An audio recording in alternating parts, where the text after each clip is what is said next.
Hi friends and families. இப்போ நம்ம எங்க இருக்கோம் பார்த்தீங்கன்னா, திருத்தணி முருகர் கோயில் அடிவாரத்தில் இருக்கோம். இங்க வந்து ஒரு ஆலயம் சிறப்பாக உள்ளது.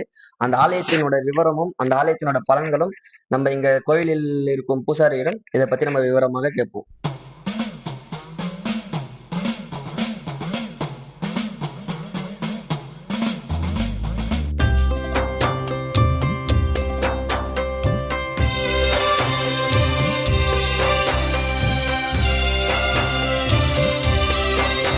ஐயா, ஐயா வணக்கம் ஐயா.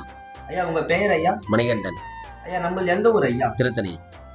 ஐயா இந்த ஆலயத்தின் பெயர் என்ன ஐயா? அருள்மிகு ஸ்ரீ வனதுர்க்கை அம்மன். ஐயா இந்த ஆலயம் எங்க அமர்ந்திருக்கு ஐயா? திருத்தணி திருவள்ளூர் மாவட்டம் அருள்மிகு சுப்பிரமணிய சுவாமி அடிவாரத்தில் மடங்கிராமம் அமைந்துள்ள அந்த மடங்கிராமத்தில் வசிக்கப்பட்ட நாட்டுக்கோட்டை செட்டி தெரு. நாட்டுக்கோட்டை செட்டி தெரு.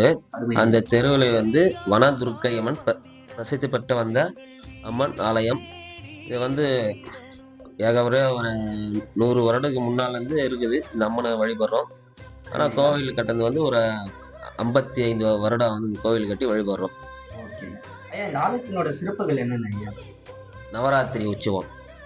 நவராத்திரி உற்சவம் 10 நாள் பிரம்ம உற்சவம் நடக்கும். விஜயதசமி அன்னைக்கு வந்து தீமிதி திருவிழா நடக்கும். அனைவரும் வந்து பக்தர்கள் வந்து தீமிதி இப்போ நெருப்புல இறங்கி வந்து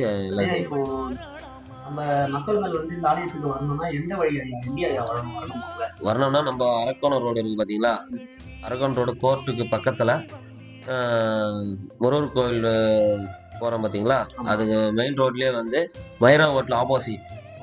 மயூரா ஹோட்டல் ஆப்போசிட்ல இருந்து ஒரே ரோடு நேரா வந்தோம்னா வனதுர்க்கை கோயில் ஆலயத்துக்கு வந்து 2 வீலர்லயும் வரலாம், காரும் வரலாம், வேனும் வரலாம், எல்லாமே வரலாம். அப்படி நம்ம முருகர் கோயிலுக்கு போகும்போது நம்ம அடிவாரத்தில் தெப்பக்குளம் இருக்குது. தெப்பக்குளத்துல இருந்து மேலே சென்று 13 படிக்கட்டு, 13வது படிக்கட்டில் வந்து லெஃப்ட் எடுக்கணும். லெஃப்ட் எடுத்து வந்தீங்கன்னா வனதுர்க்கை கோயில் ஆலயம். ஐயா இப்போ நம்ம இந்த ஆலயத்தின் கதைகள் மட்டும் நீங்க உங்களுக்கு தெரிஞ்சது நீங்க சொல்லுங்க ஐயா. இந்த ஆலயத்தில் கதைகள் வந்து ஏறக்குறைய நான் வந்து எனக்கு குழந்தை நேரம் தெரிஞ்ச நாள்லேருந்து நாங்கள் அந்த கோயிலுக்கு நான் பூஜை பண்ணிட்டு இருக்கோம். எனக்கு முன்னால் வந்து அப்பா இருந்தார். அப்பாவுக்கு முன்னால் வந்து தாத்தா அவங்கெல்லாம் வந்து பார்த்துட்டு இருந்தாங்க. அதுக்கப்புறம் இப்போ எங்கள் அண்ணன் பார்த்தாரு, இப்போ நான் பார்த்துட்டு இருக்கிறோம். இந்த கோயில் வந்து நல்ல பிரசித்தி பெற்ற கோயில், நல்ல அருமையான கோவில். தமிழ்நாட்டில் கிழக்கு நோக்கி இருக்கிற இடம் தனி சந்நிதி. அம்மன் வனதுர்க்கை தனி சந்நிதி. எல்லா இடத்துலையும் வந்து வடக்கு நோக்கி இருக்கும், இந்த அம்மன் கிழக்கு நோக்கி இருக்கும்.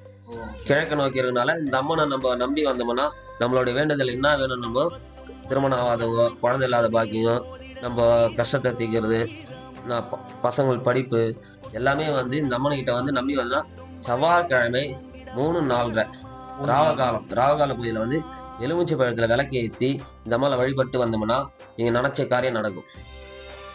மாதந்தோறும் பௌர்ணமி பூஜை நடைபெறவுள்ளது. இந்த கோவிலில் வந்து பௌர்ணமி பூஜை 7 மணில ஆரம்பிச்சு 9 மணி வரையும் நடைபெறும். அம்மனுக்கு தீபாராதனை, அபிஷேகம், மகா தீபாராதனை, ஊஞ்சல் சேவை மற்றும் எல்லா பூஜையும் நடக்கும். அனைவரும் கலந்து கொண்டால் மிக சிறப்பாக இருக்கும்.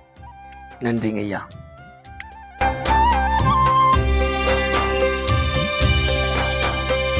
மாரியாத்தா வந்திடனும் எங்கள்